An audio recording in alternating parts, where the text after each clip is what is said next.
Olha, estudos em todo o mundo avaliam a segurança da vacinação contra a Covid-19 em adolescentes. E a gente conversa agora sobre esses resultados de pesquisas com a infectologista pediatra e líder médica da área de vacinas da Pfizer, Júlia Spinardi. Doutora, muito obrigado por estar aqui conosco na Jovem Pan. Como vai?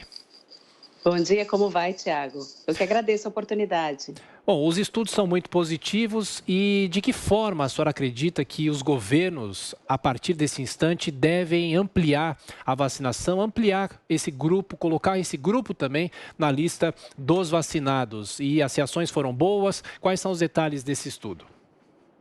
Bom, Tiago, esse estudo avaliou 2.200 adolescentes entre 12 e 15 anos de idade e já teve os seus dados publicados no New England Journal of Medicine há um mês, mais ou menos. Mostrou que a vacina que hoje nós utilizamos na população adulta, na mesma dosagem e no mesmo esquema de doses, foi eficaz em 100% dos casos para a prevenção do Covid sintomático na população também de adolescentes. Então, do ponto de vista de eficácia, a gente está falando de uma população que responde muito bem a essa vacina.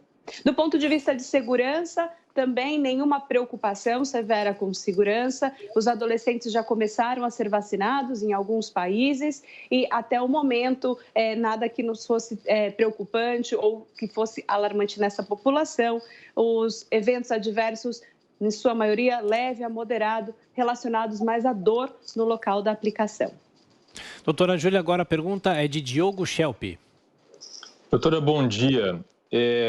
Considerando a possibilidade de que o coronavírus venha a ser sazonal, quer dizer, reapareça todos os anos e seja necessário aplicar uma vacinação em toda a população todos os anos, anualmente, já existem estudos para ver se essa vacina pode ser aplicada em crianças ainda mais jovens, quer dizer, com menos de 12 anos, pela Pfizer? A Pfizer tem um programa de desenvolvimento clínico desse produto que vai, sim, abaixar o grupo etário da análise da vacina. Então, nós já anunciamos o recrutamento da população pediátrica entre 6 meses de idade e 11 anos de idade. Esse estudo vai incluir 4.000 crianças em 3 países diferentes e a perspectiva é que a gente já tenha algum dado preliminar para compartilhar no final deste ano, lá para outubro, novembro, para tentar entender como funciona essa vacina também na população pediátrica. Agora, com relação à sua pergunta da vacinação em outros grupos etários, assim como a gente vê com outras doenças infecciosas, a população pediátrica acaba sendo reservatório. Então, obviamente, nesse momento, a prioridade é a gente vacinar quem fica grave, que é o adulto, que é quem impacta o sistema de saúde. Mas a partir do momento que a gente já tem um mínimo controle dessa circulação, dessa doença mais grave, olhar para a população de adolescentes e para a população pediátrica vai ser, sim, importante no controle da circulação. Doutora, pergunta de Rodrigo Constantino. Bom dia, doutora. Normalmente, o ciclo de criação, de produção de uma vacina nova leva uns 4, 5 anos para justamente observar eventuais efeitos colaterais de mais médio e longo prazo. Dessa vez, por conta da pandemia, nós fizemos tudo de forma mais acelerada e a vacina da Pfizer, ela tem uma tecnologia inovadora que é o RNA mensageiro. Eu tomei a vacina da Pfizer aqui nos Estados Unidos. Alguns especialistas têm alguns receios. Pergunta, doutor, eu fui cobaia de algum experimento?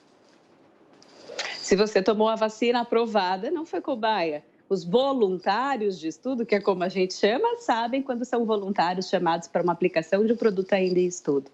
As vacinas hoje autorizadas para uso no Brasil, para uso nos Estados Unidos, foram avaliadas pelas autoridades regulatórias e seguiram todas as etapas de pesquisa, Rodrigo. Apesar de serem etapas que conseguiram ser encurtadas, a gente contou muito com o investimento em tecnologia e o próprio investimento da Pfizer em focar nesse produto e fazer com que etapas que antes eram lineares pudessem ser conduzidas em paralelo, de forma que a vacina chegasse mais rápido à população.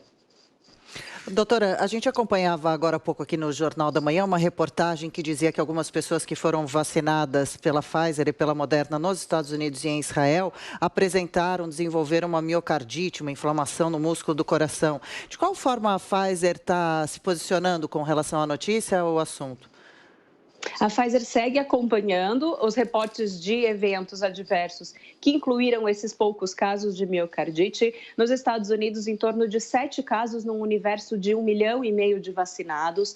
É importante dizer que eram pacientes, na sua maioria, com perfil muito semelhantes, em torno de 18, 19 anos, que tiveram esse quadro de miocardite caracterizado por uma dor na região torácica, mas que não tiveram consequências graves com relação a isso. Foram acompanhados, tiveram acesso ao sistema de saúde e recuperaram por completo, de forma que o CDC americano e ainda as autoridades de Israel mantêm a vacinação de todos os grupos com essa vacina sem nenhum ponto especial de preocupação com relação a esses eventos.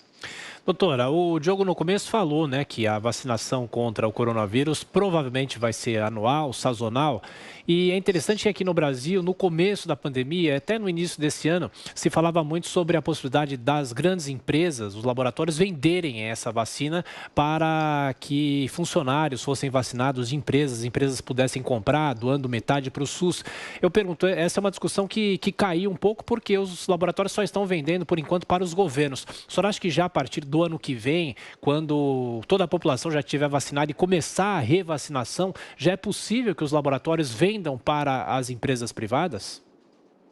Olha, Tiago, a Pfizer tem uma expectativa de produção para o ano que vem de 4 bilhões de doses, mas todos os seus esforços seguem nas negociações com os governos. A gente entende que a vacina é um bem que deve ser compartilhado de forma equitativa para a população e isso só é possível através dos programas nacionais de imunização. Então, esse é o nosso esforço principal. A gente segue nessa premissa e é a nossa prioridade.